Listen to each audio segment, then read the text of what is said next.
सेवेकरी आणि भाविक सज्जन, दरबारचा कामकाजाचा दिवस अनेक तपांपासून या पुण्यभूमीत गुरुवार आणि रविवार दरबारचा वार म्हणून देशातून, जगातून, राज्यातून, गाव पातळीवरून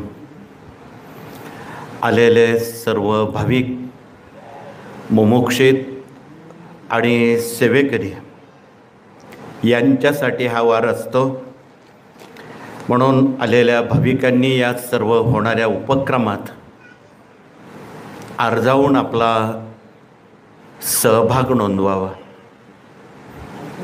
दिवसभराच्या उपक्रमामध्ये बहुविध विभाग कार्यरत केलेले आहेत. त्यात मुमुक्षूंच्या निर्माण होणाऱ्या ज्या मानवी समस्या आहेत त्या प्रश्नोत्तराच्या माध्यमातून निवारण करण्याला एक संधी मिळालेली आहे. अर्थात त्या सर्व समस्या लेखी स्वरूपात इकडे पाठवाव्यात. तदनंतर इथे विवाह मंडळ प्रतिनिधी आहेत. ज्या पालकांच्या मुलामुलींची विवाह अपेक्षित आहे त्यांच्यासाठी ही सुविधा आहे. त्याआधी विवाह मंडळ आणि कृषी प्रतिनिधींनी उभं राहून आपला परिचय व्यक्त करावा. अजून काही दिवसासाठी विवाह आहेत. आषाढ महिन्याच्या बऱ्याचशा तारखा आहेत, म्हणून घाबरून जाण्याचं प्रयोजन नाही. आमच्या विवाह मंडळाशी आपण संवाद ठेवून त्या पुस्तिकेमध्ये 18,000 वधू आणि वर यांची प्राप्तिस्थळाची पूर्ण परिचय माहिती त्यात आलेली आहे. तिचा आपण लाभ घ्यावा. तसेच मूल्य शिक्षणात काम करणारे गुरुजन प्रतिनिधी आपल्यात आलेले आहेत. शाळा सुरू झालेल्या आहेत. पुढील पिढी सक्षम व्हावी, स्वतःच्या पायावर उभी राहणारी व्हावी. सर्वप्रथम ते निर्व्यसनी आणि शाकाहारी असावेत आणि आईवडिलांना, थोरा मोठ्यांना मान देणारे आज्ञाधारक हवेत, तरच विद्यार्थी होऊन उपयोग आहे. नाहीतर आज शिक्षण क्रमात काय काय चाललं हे नव्यानं सांगण्याची गरज नाही. शिक्षण सम्राटांनी शिक्षणाचा पूर्ण व्यापार केलेला आहे. कुठलंही माणुसकी शास्त्र त्यांच्यात शिल्लक राहिलेलं दिसत नाही. म्हणून असं होऊ नये या देशात, तरी ही किमान माफक अपेक्षा आहे. म्हणून हे सर्व गुरुजन आपल्याशी दिवसभरासाठी उचित संवाद साधून नवी पिढी या देशाचे आदर्श नागरिक आणि निर्व्यसनी व्हावेत एवढी माफक अपेक्षा आहे. पुढचा विभाग या ठिकाणी प्रश्न उत्तर मार्गदर्शनात आलेल्या भाविकांना हसत पाठवणारे प्रतिनिधी आलेले आहेत. सर्वप्रथम त्यांनी उभं राहून आपला परिचय देणं गरजेचं आहे. म्हणून बसलेल्या, आलेल्या आणि नवीन भाविकांनी आमच्या प्रतिनिधींशी समाधान पावे तो आपण संवाद साधा. काही समस्या समजल्या नसतील त्या परत एकदा विचारून घ्याव्यात. कृपया घाई करू नये. अस्तमानपर्यंत आपणाला आपल्या समस्यांचं निरसन करण्याला संधी दिलेली आहे. तिचा कृपया आपण लाभ घ्यावा. पुढचा विभाग या ठिकाणी कृषी प्रतिनिधी आलेले आहेत. त्यांनी आपला परिचय देऊन कृषी संदर्भात उचित माहिती कृषी गीतेतून हे प्रतिनिधी सातत्यानं देत असतात. सर्व शेतकरी परिवाराला कळकळीची विनंती आहे. सारे डोळे पावसाकडे सर्वांचे लागलेले आहेत आणि यंदा पाऊस फार कमी आहे असं सर्वांनी सांगितलेलं आहे. तरीसुद्धा पाऊस भरपूर येण्यासाठी पर्जन्य सूक्त वाचलं तरच तो येणार आहे. आणि इथे बसलेल्या आपणा सर्वांना प्यायला पाणी रोज लागतंय. माणूस या नात्यानं आपणाला सर्वांना पाणी लागतंय.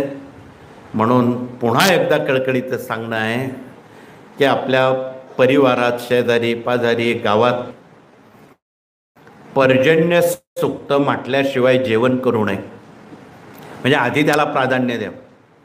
मग यामध्ये मानवजात तमाम विविध विभागात विचारात विभागलेली आहेत. सर्व वारकरी संप्रदाय महाराष्ट्रात मोठा आहे. त्यांनी पंढरपूरला जाता जाता पांडुरंगाचं नाव घेता घेता पर्जन्य सूक्ताचं जर पठण केलं, एक 5 मिनिट लागतात, हवा तेवढा तुम्हाला पाऊस मिळेल. म्हणून त्यांच्या कानावर सुद्धा कृपया आपण घालावं. जेवढे मुसलमान बंधू आहेत, तिथे सकाळी बरेच काही मुसलमान बंधू आलेले आहेत, त्यांना सांगितलं तुम्ही मस्जिदीत पर्जन्य सूक्त म्हणा. सकाळी काही ख्रिश्चन बंधू आलेले होते, त्यांना सांगितलं तुम्ही चर्चमध्ये पर्जन्य सूक्त म्हणा. शेवटी आपण सर्वजण माणसं आहोत, पाणी लागतंच. आणि या कार्यातून माणूस नावाची एकच जात आहे आणि माणुसकी नावाची एकच संस्कृती आहे, तिलाच सेवेकरी म्हणतात. म्हणून आपण माणूस या नात्यानं आणि माणुसकी शास्त्र पाळणं या नात्यानं या जीवसृष्टीचं भलं व्हावं. आपणाला तरी बोलता वाचता येत, पण पशु आहे, पक्षी आहे, त्यांना बोलता येत नाही. भूक लागली, पाणी, तहान लागली, ते कोणाजवळ सांगणार. म्हणून सर्व जंगलातले हिंस्र प्राणी गावात आलेले आहेत. राज्याच्या सर्व गावांमध्ये वाघांची दहशत निर्माण झालेली आहे. नाशिकसारख्या मोठ्या शहरात बिबटे हॉटेलात येऊन मुक्काम करायला लागलेले आहेत. का तर ते उपाशी झालेले आहेत, हे तुम्हाला माहीत आहे. म्हणून या सर्व बाबींकडे आपण सहानुभूतीपूर्वक लक्ष देणं आवश्यक आहे. आणि वन खात्यानं जर त्यांना जंगलामध्ये शेततळ्यांसारखे छोटे छोटे पाण्याचे तळे, टँकर पाठवून पाणी भरलं तर ते कदाचित गावात येणार नाही. असा दूरदर्शी उपक्रम आमचं कृषी विभाग राबवतो आहे. आणि पाऊस येण्यासाठी कोणती झाडं लावावीत, लावण्यापेक्षा जगून दाखवावीत. सरकार दरवर्षी खड्डे देत असतात, झाडं नवीन लावले जातात, हे आपणाला माहीत आहे. म्हणून झाड प्रत्येकानं, कुटुंबातल्या एकानं एक जरी झाड जगून दाखवलं तरी पाऊस भरपूर पडेल. कारण जंगलतोड मोठ्या प्रमाणात होत आहे, ती थांबत नाही. म्हणून आपण एक तरी झाड लावावं. त्यातले त्यात जेवढ्या सरकारी जमिनी, वनजमिनी, डोंगर आहेत, त्या ठिकाणी आमच्या सर्व शेतकऱ्यांनी एक झाड जरी वेताचं लावलं, आसामसारखा, चेरापुंजीसारखा पाऊस भारतात, महाराष्ट्रात होईल. कारण चेरापुंजीला मोठ्या प्रमाणात अवाढव्य अशी वेताची झाडं आहेत. त्याचा आणि पर्जन्य देवतेचं काहीतरी सख्य आहे, नातं आहे, त्यामुळं तिथे पाऊस येतो. हे वन खात्याला माहीत असूनही डोंगर सारे महाराष्ट्रातले बोडके झालेले आहेत. एक जरी झाड लावलं, त्या ठिकाणी जगून दाखवलं, आम्ही म्हणतो पाऊस. म्हणून ही सहानुभूती, पाऊस येण्यासाठी आपल्या सर्वांमध्ये सामाजिक बांधिलकी असणं अगत्याचं आहे. म्हणून कृषी विभागातून आपणाला आगामी कमी पडणारा पाऊस आहे, त्यामुळं ही जलसंपत्ती आपणाला खूप बारकाईनं सांभाळावी लागणार आहे. तिचा योग्य तोच वापर करावा, अनावश्यक वापर करू नये. एकटं नाशिक आहे, पाणी ते रोज वापरतंय की ज्याचं नाव. म्हणून पाण्याचा काटकसरीनं जर आपण वापर केला तर जलसंपत्तीचा ऱ्हास होणार नाही. या साऱ्या बाबी समाज प्रबोधनातून, या ग्राम अभियानाच्या निमित्तानं सर्वांपर्यंत पोचवण्याला एक संधी आहे. म्हणून आपण आलेल्या सर्व नवीन काही भाविक असतील, त्यांना जो आवडेल त्या विभागात आपण काम करावं, की जेणेकरून देशाचं, संस्कृतीचं भलं होईल. पुढचा विभाग या ठिकाणी आरोग्य संविधान, डॉक्टर लोक आलेले आहेत, काही औषधं घेऊन ते आलेले आहेत. इथे फार आशेनं असाध्य आजार असणारे रुग्ण फार मोठ्या आशेनं तुमच्याकडे आलेले आहेत. त्यात मोठ्या प्रमाणात कॅन्सर रुग्णाचा समावेश आहे. इथे प्रति रविवार गुरुवारी हजारोच्या संख्येनं ही कॅन्सर रुग्ण येतात. फार आशेनं ते आलेले असतात. त्यांना एक ऊर्जा मिळण्यासाठी, त्यांचा आजार बरा होण्यासाठी, त्यांना धैर्य दिलासा मिळण्यासाठी ही सप्तरंगी नावाची वनस्पती, तिची लागवड करावी. त्या वनस्पतीचं हे मूळ आहे. डॉक्टर लोकांनी त्याचा काढा गोळ्या सगळं बनवून आणलेलं आहे. ही मुळे पाण्यात घासून रुग्णाला दिली तर कसाही कॅन्सर 100% बरा होतो 40 दिवसात. पण औषधं मात्र आपण 90 दिवस घेऊ. म्हणून या सर्व बाबी सहानुभूतीपूर्वक समजून घ्याव्यात. दुसरी वनस्पती रानभेंडी आहे. ती मधात घासून रुग्णाला दिली तर घशाचा, जिभेचा आणि रक्ताचा कॅन्सर 100% महिन्याभरात ते 40 दिवसात बरा होतो. म्हणून आपण या औषधांचं रहस्य डॉक्टर लोकांकडून समजावून घ्यावं. तिसरी वनस्पती वेखंड आहे. वेखंड पावडर नाही, ही कांडी लागते. ही वेखंड कांडी गोमूत्रात घासून तो गरम करून कॅन्सरची कुठेही गाठ असेल, शरीर बाह्य असेल, शरीरात असेल, या दोघांसाठी हे वेखंड अति मोलाचं आहे. बाजारात किंमत 4 आणे सुद्धा नाही. परंतु 100% कॅन्सरची गाठ बरी करायची असेल, पायाची हाडं वाढली असतील, नाकातलं हाड वाढलं असेल, बऱ्याच वेळा काही भगिनींना, पुरुषांना पायाची जी टाच आहे ती दुखते. डॉक्टरकडे त्यावर कुठलाही इलाज नाही. म्हणून हे बऱ्यापैकी घासून गरम करून तो गरम लेप वाढलेल्या हाडावर किंवा दुखत असणाऱ्या भागावर लावला, 1 ते 2 दिवसात ती हाडं दुखणं थांबतं आणि हाडं वाढणं बंद होतं. 2-3 दिवस फार झाले. कुठलाही इंजेक्शन, दवा, ॲलोपॅथिक घेण्याची आवश्यकता नसावी एवढं सामर्थ्य वेखंडाचं आहे. आणि बाजारात त्याची किंमत 4 आणे सुद्धा नाही. म्हणून अत्यंत सोपी दवा. पुन्हा तो आजीबाईचा बटवा आपल्याला घरात आणायचा आहे. तर या सर्व बाबी मानवी जीवन समृद्ध होण्यासाठी हा सर्व खटाटोप आहे. शेवटचा अजून एक दवा आहे, आपले नारळ शेंडी.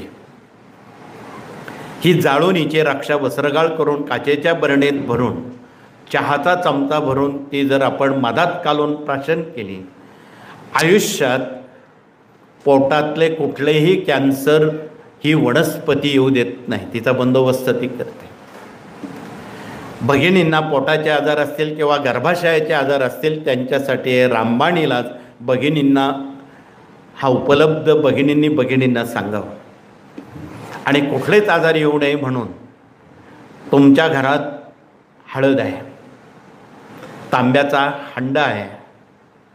तांब्याचा हंडा भरून जे पिण्याचं पाणी आपणाला जेवढं लागतं तेवढं ते पाणी गरम किंवा उकळून घ्यावं. उकळत असताना 1 चमचाभर हळद टाकावी. सोन्याची एक अंगठी त्यात उकळेपर्यंत ठेवावी. सोन्याचा उपयोग आरोग्यासाठी करावा. मोठेपणा, प्रतिष्ठा यासाठी सोनं वापरू नये. चोरचिलीट तयारच असते. म्हणून सोन्याचा उपयोग आपल्या कुटुंबियांच्या आरोग्यासाठी भगिनींनी करावा. लोकांना दाखवण्यासाठी करू नये. ते सोनं परत काढून घ्यावं आणि सोनं मिश्रित ते उकळलेलं पाणी तुम्ही कुटुंबियांना दे. आयुष्यात तुमच्या घरात कुठलेही आजार येणार नाहीत. ते पाणी रोज प्यायला वापरायचं. रोज करा, रोज वापरा. म्हणून सोन्याचा वापर अशा पद्धतीत करावा. हौस म्हणून, प्रतिष्ठा म्हणून सोनं बाळगू नये, हे निवेदन आहे. म्हणून त्या दृष्टीनं आपण या सर्व बाबी आपल्या कुटुंबाच्या आरोग्यासाठी, राष्ट्राच्या आरोग्यासाठी आमचे डॉक्टर लोक रोज झटत आहेत आणि त्यासाठी आमच्या सर्व माता भगिनींनी रसोईपासून आरोग्याची सुरुवात करावी. पुढचा विभाग या ठिकाणी वास्तुतज्ञ प्रतिनिधी आलेले आहेत ज्ञानदान 1 ते 4 घेऊन. त्या ज्ञानाच्या पानपोईत काय काय भरलेलं आहे. काही वास्तू अशा काही असतात त्यात अनभिज्ञपणा बराच असतो आणि चुकून आग्नेयेला पाणी आहे, दक्षिणेला प्रवेशद्वार आहे, नैऋत्य दिशा ही यमाची आहे, चुकून त्या दिशेला देवघर आहे, पूजा करणं व्यर्थ, स्वयंपाकघर आहे, चव बदलणार आणि स्वयंपाकात अनंत अडचणी येणार, घरात कटकटी भांडणं होणार, प्रवेशद्वार पाण्याची टाकी, घरात आत्महत्येचे विचार येणं किंवा जीविताचा त्याग करणं किंवा 302 होणं, अशा घटना नैऋत्य दिशा ही यमाची असल्यामुळं तिथे कुणाची खैरात नाही. म्हणून चुकून त्या दिशेला दरवाजा प्रवेशद्वार नसावं, ते मृत्यूला निमंत्रण आहे. देशामध्ये होणाऱ्या हत्या, आत्महत्या, त्यांची घरं जर तुम्ही बारकाईने तपासली तर हे उत्तर तुमच्या जिभेवर असेल. म्हणून आमच्या प्रतिनिधीद्वारा या साऱ्या बाबी आधी आपल्या मनात पोचवणं आवश्यक आहे आणि तोडफोड न करता उपाययोजनेद्वारे वास्तूतलं वास्तूपण आपणाला समृद्ध करण्याला संधी मिळणार आहे. याला वास्तुशास्त्र म्हणतात. त्यावर उपचार दिलेले आहेत, पिरॅमिड दिलेला आहे, तांब्याचा तार दिलेला आहे, रंगसंगती दिलेली आहे, आरशांचं महत्त्व दिलेलं आहे. हे कुठल्या दिशेला असावेत नसावेत, घरात फुटकी भांडी नसावेत, बंद पडलेली घड्याळं नसावीत, सारी कामांची वाट लागेल आणि कामं थांबून जातील, विकास थांबून जाईल. या साऱ्या बाबी नको असणारी भांडी, नको असणारे कपडे, फाटलेले कपडे, जुने कपडे, आमच्या जुन्या भगिनी काय करतात, वर्षानुवर्ष ते गाठोडे बांधून आडगळीवर ठेवतात, कधी वापरत पण नाही. जुन्या चपला असतील, अगदी घरात फुटकी कब्बशीची दांडी तुटलेली असेल ती सुद्धा जपून ठेवतात. या साऱ्या बाबी लक्ष्मी प्राप्तीला बंधनकारक आहेत. लक्ष्मी तिथे येत नाही, हात फिरे तिथे लक्ष्मी वसे. म्हणून साफसफाई, प्रवेशद्वार, छताला असणारी जाळी जळमटं, कपाट सोपा असणाऱ्या त्याच्या मागच्या बाजूला असणारी जाळी जळमटं महिन्यातून एकदा तरी ते आपण स्वच्छ करा.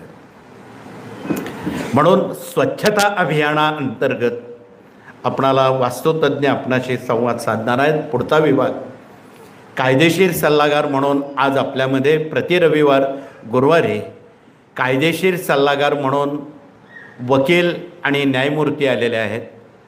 त्यांनी आपला परिचय देताना सर्वसामान्य लोकांना कोर्टात जाण्याची वेळ येऊ नये, शहाणा माणूस कोर्टात जात नाही अशी म्हण आहे,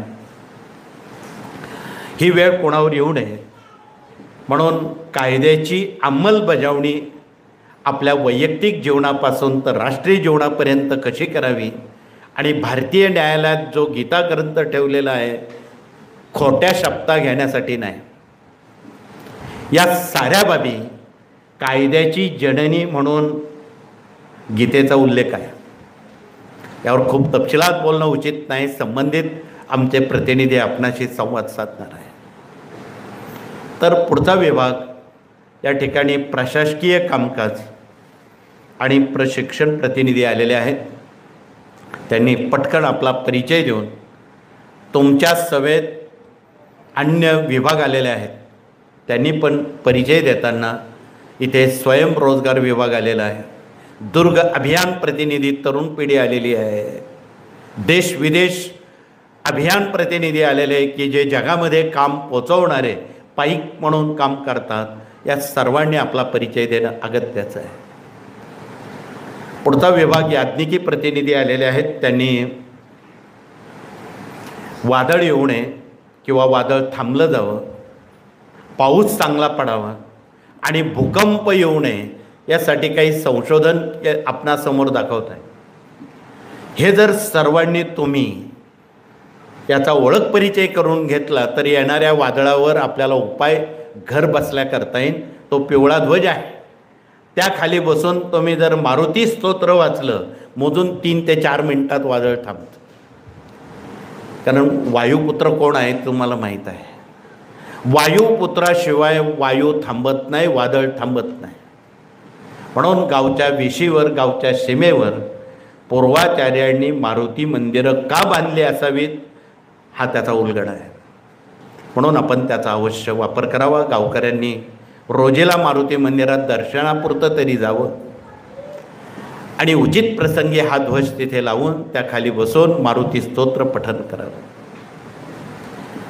दुसरं यंत्र हे भूकंप शांती यंत्र इथे स्थापन केलेलं आहे.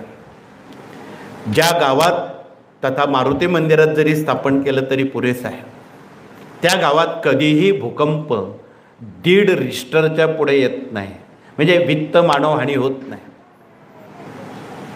त्याचा आपण जरूर गावकऱ्यांनी सर्वांनी वैयक्तिक स्तरावर लाभ घ्या. अशा काही सूचक बाबी सामाजिक सौख्यासाठी दिलेल्या आहेत, त्याचा आपण वापर करावा. धन्यवाद. पुढचा विभाग, या ठिकाणी सर्वात महत्त्वाचा आणि शेवटचा विभाग, मराठी अस्मिता आणि भारतीय संस्कृती आमच्या माता भगिनींपर्यंत सुपूर्द केलेली आहे. वर्षभराच्या 360 दिवसात रोज येणारे वार आहेत, सण आहेत, व्रत आहेत, वैकल्य आहेत, कुलधर्म आहेत, कुलाचार आहेत, देवी आहे, खंडोबा आहे, सत्यनारायण आहे, गोत्र आहे, याचा खुलासा भविष्य काळातल्या नव्या पिढ्यांना, कॉन्व्हेंटमध्ये जाणाऱ्या नव्या पिढ्यांना कोण सांगेल. शाळेत तर काही हे शिकवलं जाणार नाही. उलट शाळेत या गोष्टीला विरोध केला जातो. भारतीय संस्कृतीला बांगड्या घालू नका, भगवतीचं आचरण लेणं लावू नका, म्हणून संस्कृतीच्या विरोधात भारतात संबंधित लोक शिक्षण देत आहेत. आम्ही कुशाल बघतोय, आम्ही त्यांना विरोध करत नाही. स्वर्गीय भूतपूर्व पंतप्रधान इंदिरा गांधी भगवतीच्या 11 अलंकारांचा त्या अनुकरण करायच्या. प्रधान कार्यालयात जाताना 10 माळा गायत्री केल्याशिवाय त्या जात नव्हत्या आणि ती सेवा त्यांना कामात आली. शिखर परिषदेमध्ये जगात नंबर 1चं स्थान स्वर्गीय इंदिरा गांधींनी त्या सेवेवर पटकावलं, हे आम्हाला माहीत आहे. आणि त्यांच्या दोन्ही हातात सामर्थ्य वाढवण्यासाठी भगवतीची काचेची 2-2 कंकणं असायची. ती कंकणं सामर्थ्य, आत्मविश्वास वाढवण्याचं फलित ते देत असते.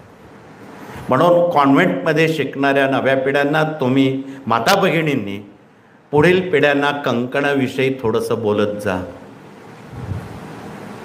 त्यावर मार्गदर्शन करत चला. पूर्वापार भारतीय संस्कृती असं जर झालं तर ती लोप पावेल, या देशाची अमेरिका होईल.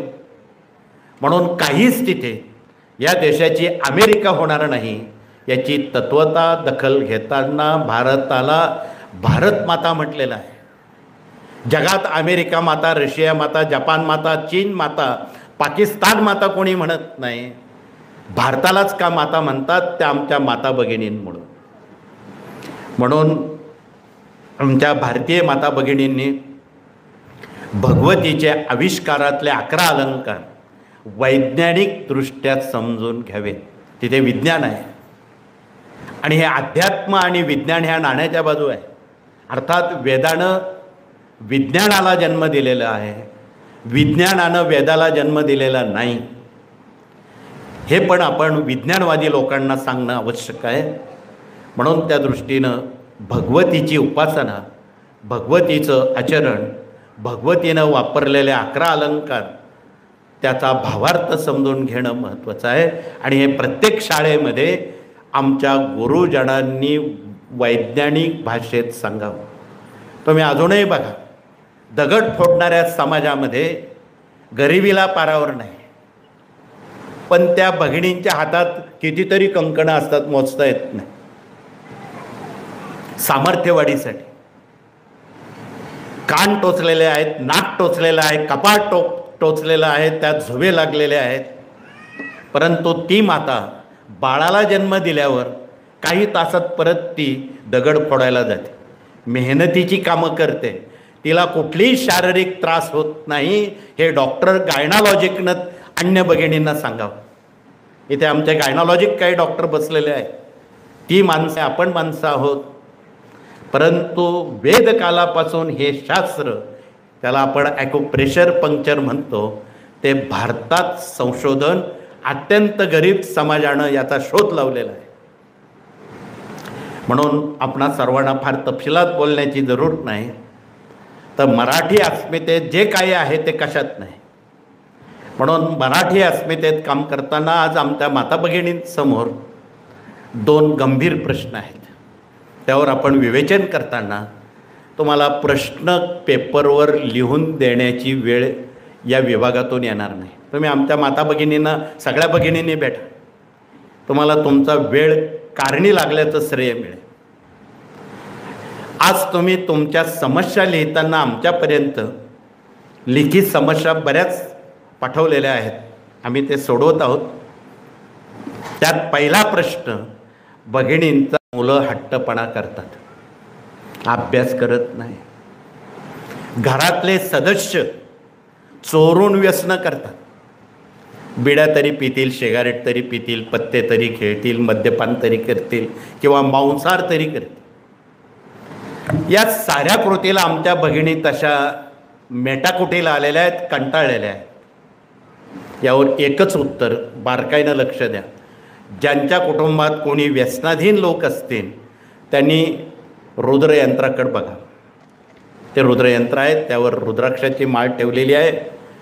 बऱ्याचशा भगिनींकडे रुद्रयंत्र आणि श्रीयंत्र, कुबेरयंत्र देखील आहे. अशा भगिनींनी आणि दर पौर्णिमेला सत्यनारायण करणाऱ्या भगिनींनी हात उंच करावेत. धन्यवाद.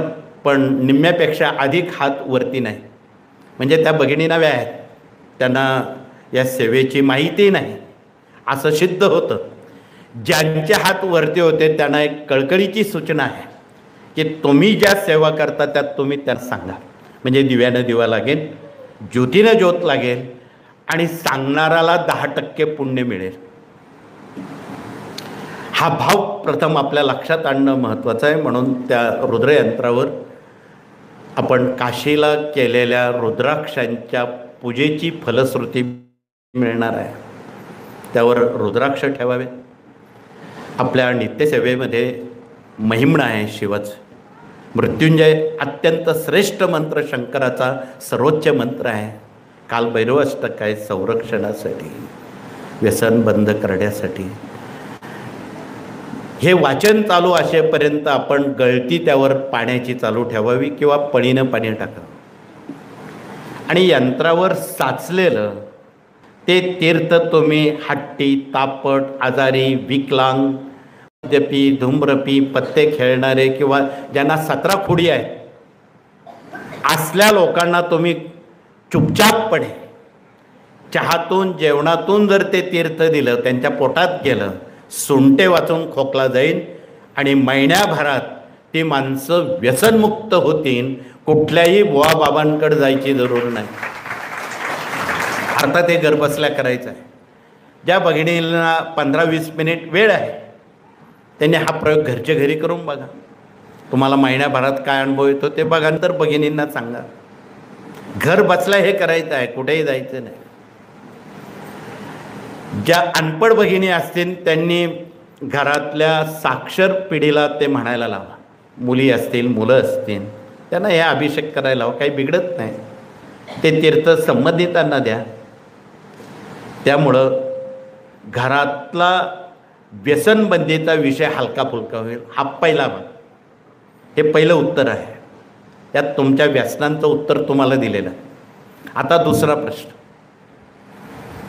भगिनींसमोर तथा कुटुंबियांसमोर दुसरा प्रश्न लक्ष्मी प्राप्ती तथा कर्जबाजारीपणाचा आहे. आणि लक्ष्मी कुणाला नको आहे? इथे बसलेले सर्व सज्जन आणि कुटुंबीय असतील ते असं म्हणणार नाहीत की लक्ष्मी आम्हाला नको आहे. पण लक्ष्मीकडं काय मागावं हा महत्त्वाचा प्रश्न आहे. म्हणून लक्ष्मी नारायणांचं आसन, त्याला श्रीयंत्र म्हणतात. आणि त्यावर कमळाच्या बियांची माळ ठेवलेली आहे, तिला कमळगड्डा म्हणतात. कारण रोज 108 कमळं वाहणं आपणाला शक्य नाही, तेवढी मिळणार नाही. परंतु कमळा इतकंच सामर्थ्य या कमळाचं आहे. ती माळ त्यावर ठेवावी. रोज सकाळी थोडंसं कुंकू त्या यंत्राला लावून आपल्या कपाळी लावणं, त्याला कुंकुमार्चन विधी म्हणतात. आणि मागताना काय मागावं भगिनींनी, सुवासिनींनी, कुमारांनी, हा महत्त्वाचा प्रश्न आहे. न मागता या गोष्टी मिळताना की सौभाग्य, आरोग्य आणि मनोधैर्य जर मागितलं, सगळ्या गोष्टी यात आलेल्या आहेत. अन्य मागण्याची जरूर नाही, यात सगळं. म्हणून अशी मागणी आपण देवाजवळ किंवा भगवतीजवळ करायची असते, असं हे श्रीयंत्र आहे. तथापि लक्ष्मी प्राप्तीसाठी या श्रीयंत्रावर विविध सेवा करण्याची पद्धत अनादिकालची आहे. अर्थ विभागाचं दैवत भगवान लक्ष्मीनारायण आहे, भगवान विष्णू आहे. त्यांना तुळशीची माळ प्रिय आहे. लक्ष्मीला जशी कमळगड्ड्याची आहे, तशी विष्णूंना तुळशीची माळ प्रिय आहे.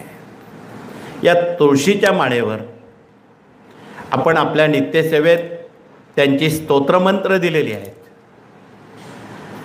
तुळशीच्या माळेवर 4 नंबरच्या बोटावर ही माळ ठेवावी.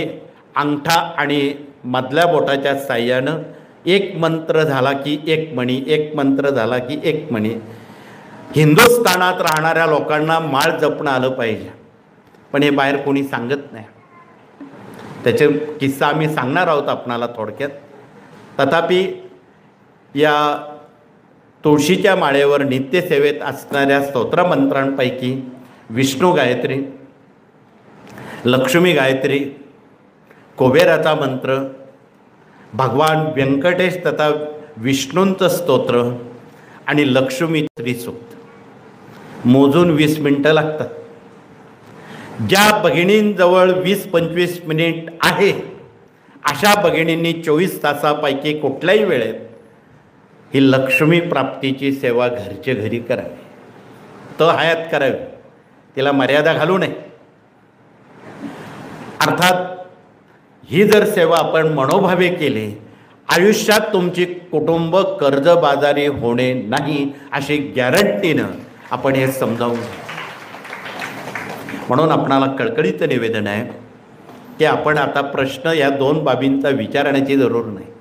हे आपणाला माहीत असावं, समजून इतरांपर्यंत सांगता यावं, म्हणून आपणाला त्याचा खुलासा करणं क्रमप्राप्त असताना हिंदुस्थानातल्या लोकांनी माळ जपताना कशी जपावी.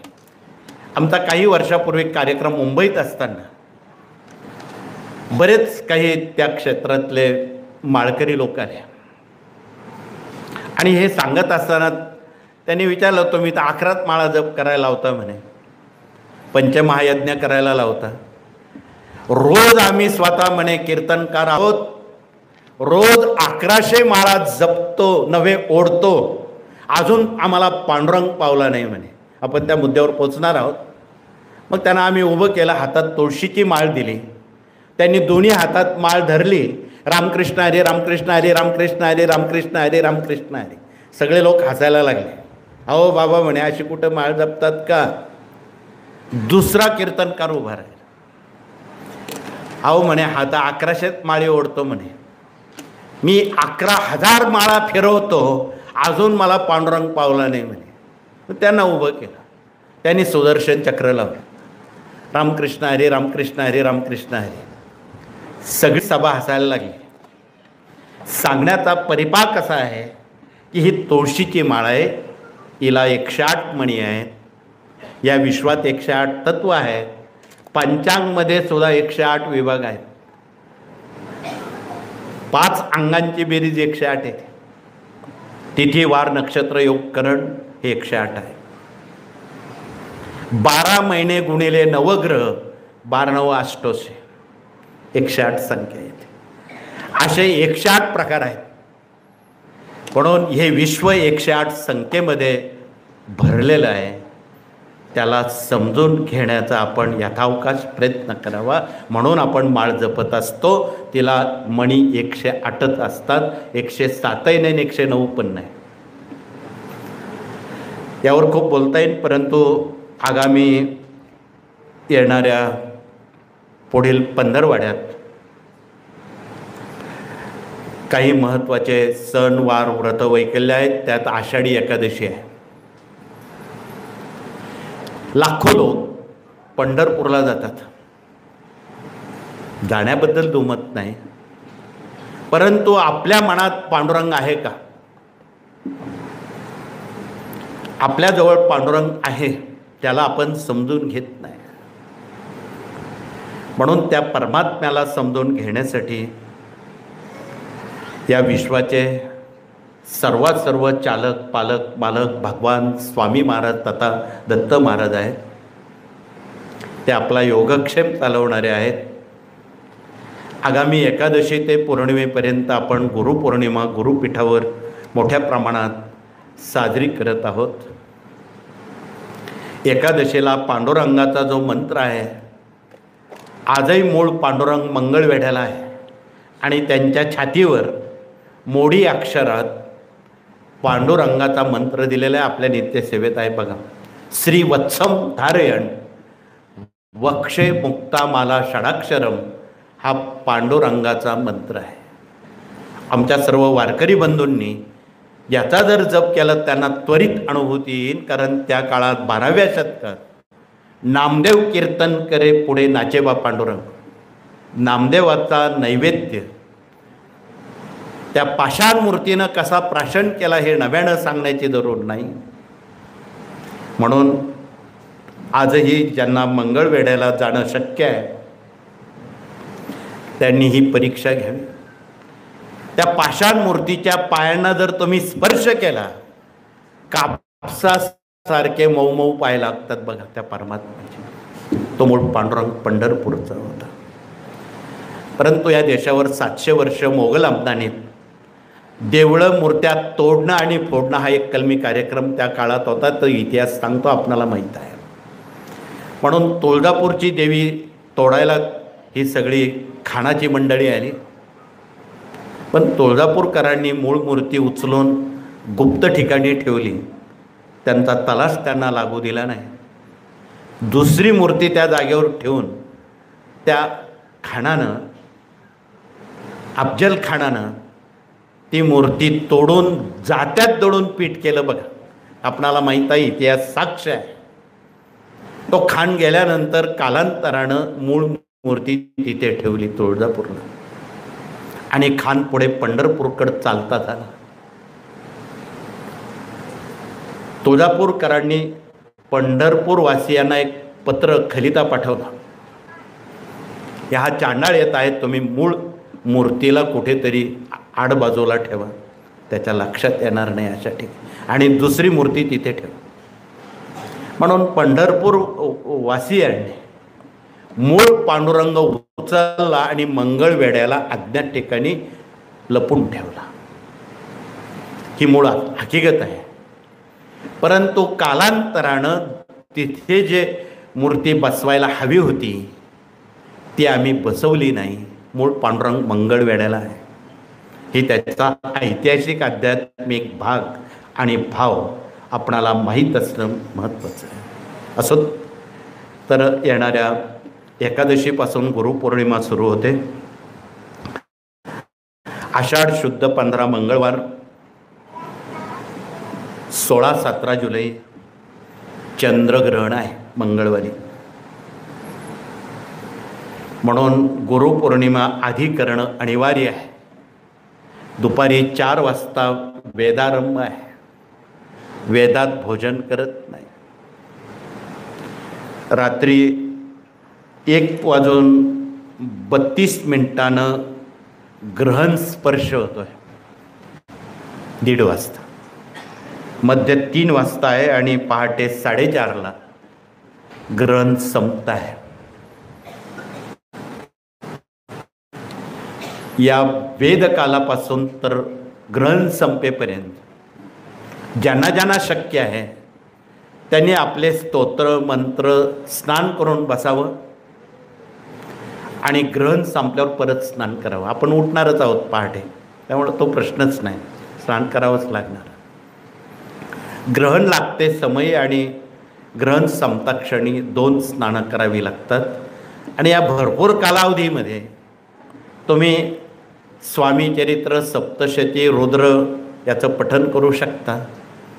तुम्ही नवार्णव मंत्र, गायत्री मंत्र, स्वामींचा मंत्र, मृत्युंजय मंत्र याचं पठण करू शकता. पांडुरंगाचा मंत्र पठण करू शकता.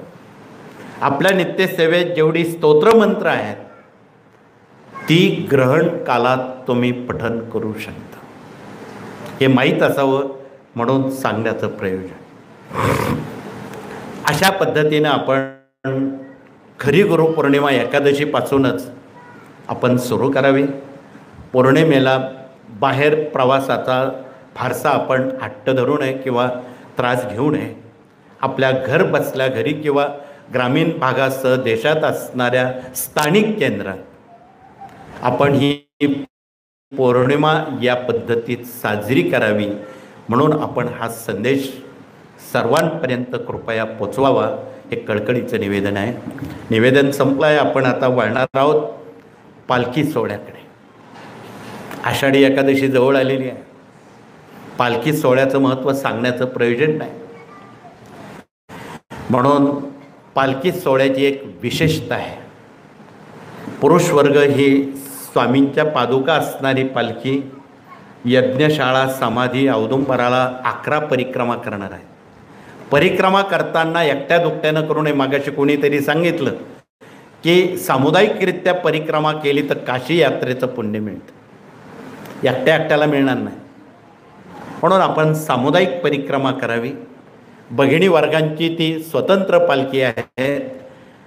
प्रमुख प्रतिनिधींनी तिथे झेंडे आणून ठेवावेत आणि हातात झेंडा घेऊन भगिनींनी तुळशी वृंदावनाला 11 परिक्रमा करायच्या आहेत. पालखी फुलात ठेवायची आहे, ओढाताण करायची नाही, नाही तर जीवनाची ओढाताण होईल. पालखीला फुलासारखा आपण तिचा वापर करायचा आहे, मिरवायची आहे. या सर्व बाबींकडे आपणाला इथे सूचना दिल्या जात आहेत.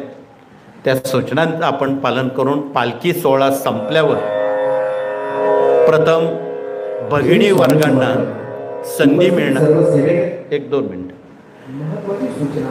भगिनी वर्गांना दर्शन सोहळ्यात आधी भाग घेता येईल. तोपर्यंत पुरुष वर्ग दरबारात मुजरा करून दर्शन सोहळ्याकडे पालखी जिथे उतरवली जाईल तिथे जायचं आहे. तथापि आता सूचना आपण अंमलात आणून एक 15-20 मिनिट आपण या उपक्रमात सहभाग घ्यावा. पुनश्च आपणाला गुरुपौर्णिमेच्या पूर्वाश्रमीच्या शुभेच्छा देऊन इथे थांबतो. श्री स्वामी समर्थ. श्री स्वामी समर्थ महाराजांच्या पालखी सोहळ्याला